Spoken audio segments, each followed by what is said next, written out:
Hi, boys and girls. The next story that we're going to read is called The Giant Statue. Now, I want you to remember that Daniel was asked by the king, Nebuchadnezzar, to not only tell him what Nebuchadnezzar's dreams meant, he also asked Daniel, what did he even dream, right? And Daniel went to sleep because he trusted God. He prayed, he went to sleep, he trusted God.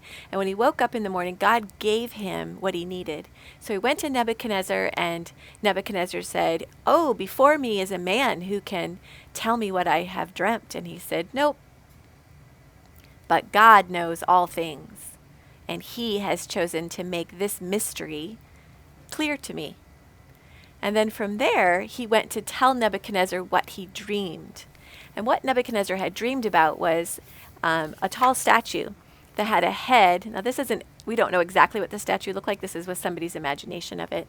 But that the head was gold, and the body was silver, and then each part of the body was made of a different kind of material. But remember, there was a huge rock that nobody pushed. It just fell, and it broke the foot of the statue. And then from there, everything fell down and turned to dust and blew away. And then the rock did what? It got bigger and bigger and bigger and was as big as the whole world. And when Nebuchadnezzar said, "Okay, well, that is what I dreamed, but what does it mean?" What did Daniel tell the king that it meant? The rock that fell and hit the statue meant this was the kingdoms of the earth. This was Nebuchadnezzar and the kingdoms of the earth. And the rock that fell and hit it was what? Nobody pushed it, it just fell. It was God's kingdom. Okay, so what would you think if you got that dream? Would you think that the most powerful thing was the statue? Or would you think that the most powerful thing was the rock that fell and broke the statue and then got bigger and bigger and bigger? What would you say? Do you know? Is it the statue that is the most powerful thing, or the rock? I think it's the rock. Don't you think? Because it broke the statue and then it got bigger and bigger and bigger. Well, Nebuchadnezzar heard this dream and he wasn't thinking straight. Now remember, the Bible tells us that we have to honor God as God and give him thanks. And if we don't do those two things, we can't think very straight. My guess is that Nebuchadnezzar wasn't honoring God, that God of heaven and earth, as God, and he wasn't giving him thanks. And his thinking was crooked, was mixed up. And so the next thing that Nebuchadnezzar did doesn't make any sense. But that's what people do when they're not thinking straight. Okay, so I want you to figure out what Nebuchadnezzar did next as I read you this story, and then I want you to tell me why you think it doesn't make any sense. Here we go. The name of this story is The Giant Statue, and it's story number 206. Nebuchadnezzar did not forget about the statue that he had dreamed about. The more he thought, the better he liked the idea of making a statue himself and setting it up for everyone to see. He would make a statue of himself. Yeah, that's a good idea. Do you think? Is that a good idea?